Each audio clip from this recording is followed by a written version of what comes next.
आज आपण मक्याच्या पिठाचा ढोकळा बनवूया। त्यासाठी बघा वाडगं घेतलेलं आहे। त्याच्यामध्ये आपण 1 वाटी पाणी ओतून घेऊया। अर्धा चमचा लिंबू सत्व टाकलेलं आहे हे आणि अर्धा चमचा पिठी साखर। आता ह्याला काय करूया, चांगलं मिक्स करून घेऊया। त्याच्यामध्ये टाकायचे आपल्याला चवीप्रमाणे मीठ आणि ते पण आपण चांगलं मिक्स करून घेऊया। 2 चमचे शेंगतेल घेतलेलं आहे, ते पण आपण चांगलं मिक्स करून घेऊया। याच्यामध्ये 1 वाटी बघा हे मक्याचं पीठ घेतलेलं आहे, ते पहिलं आपण चांगलं मिक्स करून घेऊया जेणेकरून गाठी नाही झाल्या पाहिजे ते। आता ह्याच्यामध्ये आपल्याला टाकायचं आहे 2 चमचे बेसन पीठ। तर मी एका वाटीमध्ये काढून घेतलेलं आहे, ते बेसन पीठ आपल्याला चाळून घ्यायचं आहे। आता हे पण आपल्याला चांगलं मिक्स करून घ्यायचे। अर्धा चमचा खायचा सोडा, त्याच वाटीनं आता बघा ज्या सोड्याची वाटी होती ना त्यात मी घेतलेलं आहे पाणी। आणि आता आपल्याला काय करायचं, पटपट मिक्स करायचं आहे। आता एक डब्बा घेतलेला आहे आणि त्याला मी असं तेल लावून घेतलेलं आहे। त्यात आता आपण हे ओतून घेऊया। अशा पद्धतीत झालेलं आहे बघा।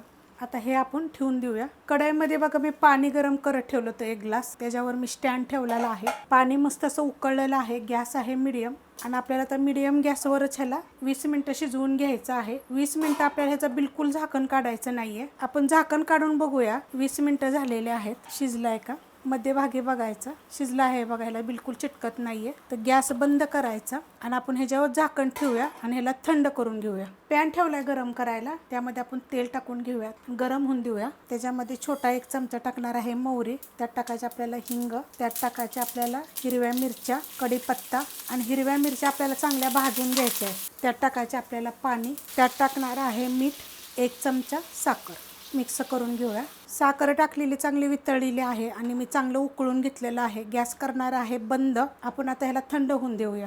ढोकळा बघा थंड झालेला आहे। आता आपण त्याला काढून घेऊया। तर सुरीला थोडंसं तेल लावायचं साईडनं आणि पहिलं साईडची बाजू मोकळी करून घ्यायची।